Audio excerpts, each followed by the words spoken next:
Hi everyone, welcome back to my channel.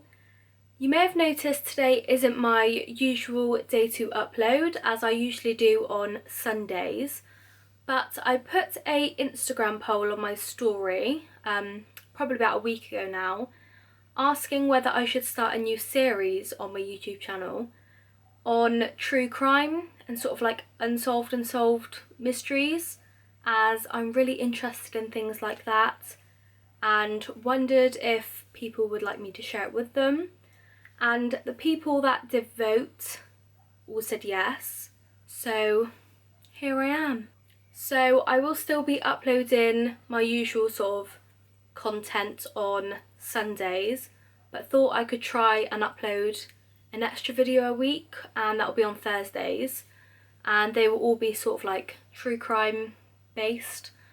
So if you're not interested in that, just don't watch it. I'm still uploading my usual videos on Sunday, and yeah, but I hope you do like it. So my first true crime video is going to be based on JonBenet Ramsey. So JonBenet Ramsey was a 6-year-old pageant girl who was sadly murdered on either the 25th or 26th of December. It wasn't actually confirmed, and this was in 1996. So in her family was mum Patsy, her brother Burke, who was 9 at the time of her death, and her dad JonBenet, who was actually who she got her name from, because her name was JonBenet, so it was like put together, and they all lived in Colorado. So the actual cause of her death was asphyxiation by strangulation, but they do believe that her cause of death was blunt force trauma to her head before the strangulation. So on the 25th of December, the night of Christmas, the Ramsey family went out to their friend's house for dinner and returned home at around 10 p.m. that night. So on the way home, JonBenet fell asleep in the car, and either her mum or dad had to carry her out of the car and put her to bed when they got home. And this is the last thing that we know happened until 5:52 a.m. the next morning, where Patsy made a phone call to 911. 911 emergency. Police. What's going on? 515th Street. What's going on there, ma'am? We have a kidnapping. Hurry, please. Explain to me what's going on, okay? There's a note left and our daughter's gone. A note was left and your daughter is gone? How old is your daughter? 6 years old. She's gone. 6 years old. How long ago was this? I don't know. I just found the note. And my daughter's Does it say who took her? What? Does it say who took her? I don't know. There's a ransom note here. It's a ransom note? It says SBTC. Victory. Please. Okay, what's your name? Are you Patsy Ramsey, I'm the mother. Oh my God. Please. I'm sending an officer over, okay? Please. Do you know how long she's been gone? No, I don't. Please, we just got out. Is she right here? Oh my God, please. Okay, Please, there's somebody. I am, honey. Please. Take a deep breath for me, Please, okay? hurry. Patsy. So as you can see, she was stressing out on the phone, as any mum would do if their child went missing. But what is weird about the call is that the last 6 seconds is actually inaudible. But they did try and enhance this in order to try and hear what she was saying, and straight away they could hear a sort of change in tone of her voice, and they believed that she thought that she hung up the phone call. So they actually spoke to the 911 operator as well, and they thought that as soon as Patsy thought that she hung up the call, that there was a sort of drop in the tone of her voice, and they also believed that she said, okay, we called the police, what do we do now? In the enhanced audio, they also thought they could hear 3 voices, which would be believed to be her mum, Patsy, dad, JonBenet, and brother, Burke. This was actually really strong evidence against her brother Burke, as the parents actually said that he was still asleep during this time.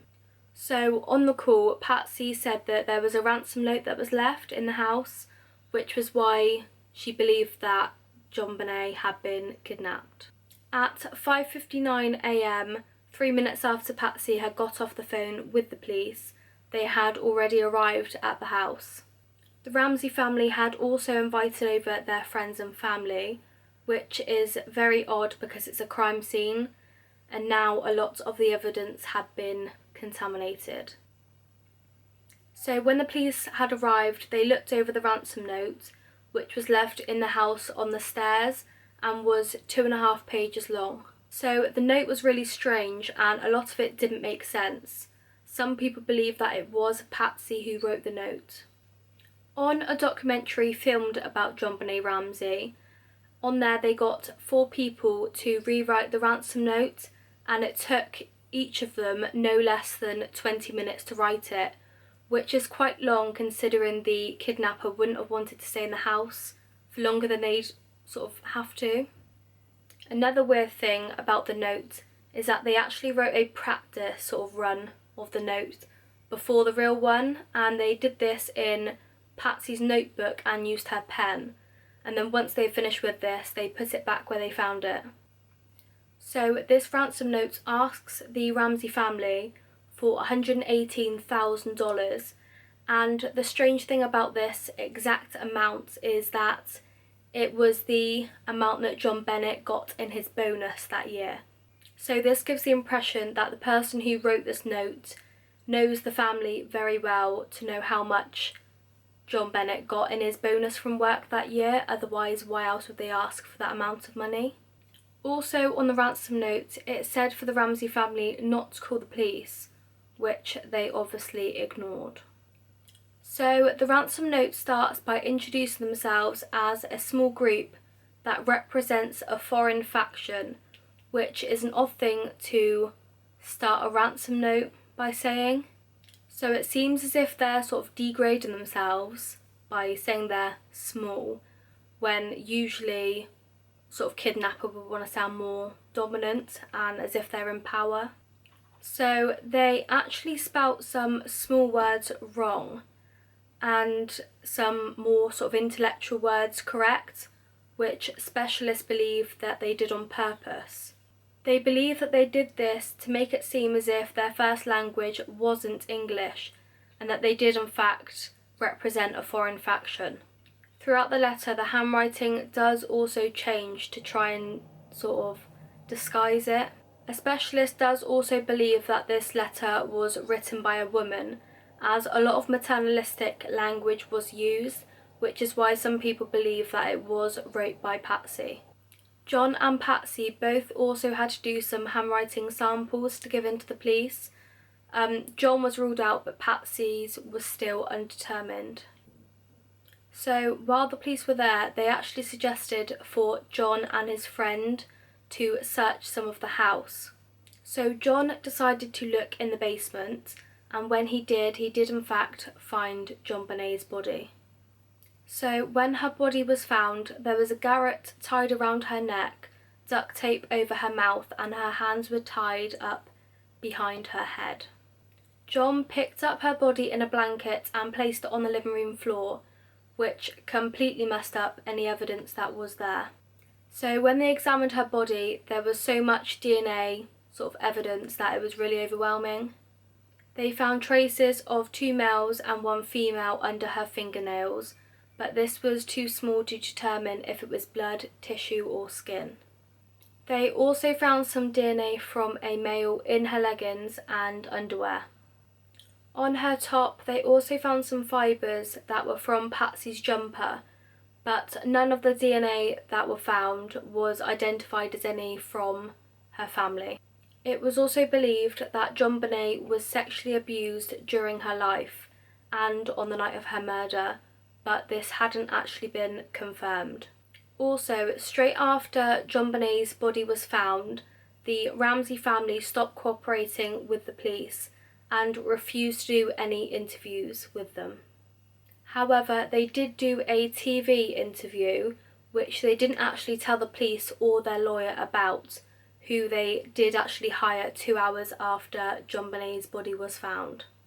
So that's pretty much all the sort of information on it. I'm now going to go in with some theories.